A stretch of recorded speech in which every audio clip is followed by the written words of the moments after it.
Hi friends, நிலா வெளிச்சத்தில் அப்படியே மாடியில் போயிட்டு பாய் போட்டு படுத்துக்கிட்டு இல்லை வந்து எல்லாரும் வீட்டில் இருக்கவங்க மொத்த பேர் உட்காந்து நிலா சாப்பாடு எத்தனை பேர் சாப்பிட்ருக்கீங்க கமெண்ட் பண்ணுங்கள். ஆனால் வந்து எல்லாருமே எண்ணெயும் செத்து தான் அவங்கவுங்க அம்மா கிட்ட வந்து நிலா சாப்பாடு ஒரு காலத்தில் சாப்பிட்ருப்பாங்க. ஓகேவா? அது வந்து தவிர்க்க முடியாத ஒரு விஷயம். அம்மா வந்து நிலா சாப்பாடு சாப்பிடாதவங்களே எந்த பிள்ளையும் இருக்க மாட்டாங்க. ஆனால் இப்போ இருக்க சுச்சுவேஷனில் நிலா சாப்பாடு எத்தனை பேர் சாப்பிட்ருக்கீங்க அப்படி சொல்லிவிட்டு எனக்கு கமெண்ட் பண்ணுங்கள். நம்ம ஒன்றும் இல்லை, டெய்லி வீட்டில் சமைக்கிறோம் இல்லைங்களா, அந்த சாப்பாடை எடுத்துகிட்டு வந்து மாடி இருந்துச்சுன்னா மாடியில் அப்படியே வெளியில் வச்சு அப்படியே சாப்பிட்டாலே ஒரு சூப்பராக இருக்கும். லைட்டு கீட்டு ஒதுவும் தேவையில்லை, நிலா வெளிச்சமே போதும். சரிங்களா? அந்த மாதிரி பூச்சி போட்டெல்லாம் ஒன்றும் வராது. அது ஒரு என்ன சொல்கிறது, நல்ல ஒரு சூப்பர் மெமரிஸ் அது.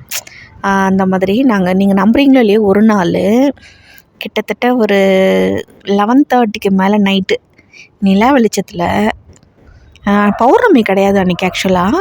அதனால் non veg chicken biryani, fish fry, முட்டை, அப்புறம் வந்துட்டு சிக்கன் கபாபு, அப்புறம் வந்துட்டு தயிர் பச்சடி இவ்வளோமா வச்சுட்டு சுட சுட சப்பாத்தி, அதுக்கு சிக்கன் கிரேவி இவ்வளோமா வச்சுட்டு ஒரு 15-20 பேர் வெளியில் சாப்பிட்டோம். எல்லா ரிலேஷன்ஸ்லாம் வந்திருந்தாங்க.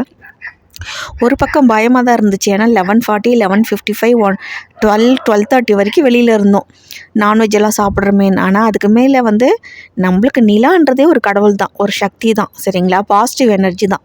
அதுமாரி எந்த கெட்ட சக்தியும் வராதுன்னு சொல்லிட்டு சாப்பிட்டுட்டு அங்கேயே டேப்பெல்லாம் இருக்குது, அங்கேயே வந்து பாத்திரத்தெல்லாம் போட்டு வாஷ் பண்ணிவிட்டு 1:30 மணி வரைக்கும், நைட்டு 1:30 மணி வரைக்கும் பேசிகிட்டு இருந்தோம்.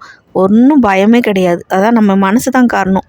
ஸோ இந்த மாதிரி பௌர்ணமின்னு கிடையாது, எப்போல்லாம் நிலா வெளிச்சம் இருக்கோ அப்போல்லாம் வந்துட்டு நீங்கள் வந்து என்ஜாய் பண்ணுங்கள். இன்னும் சென்னையில் இருக்கவங்களுக்கெல்லாம் ஜாலி, பீச்சுக்கு போயிடலாம். நாங்கள்லாம் ஒரு காலத்தில் பீச்சில் தான் இருப்போம்.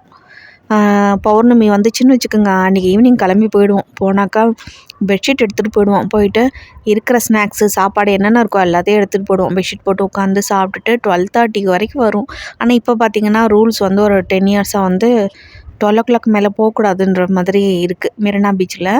நாங்களாம் வந்து 12 மேலெலாம் இருந்திருக்கோம் ஒரு காலத்தில். பெசன்ட் நகர் பீச், மெரினா பீச் அதிலலாம் இருந்திருக்கோம்.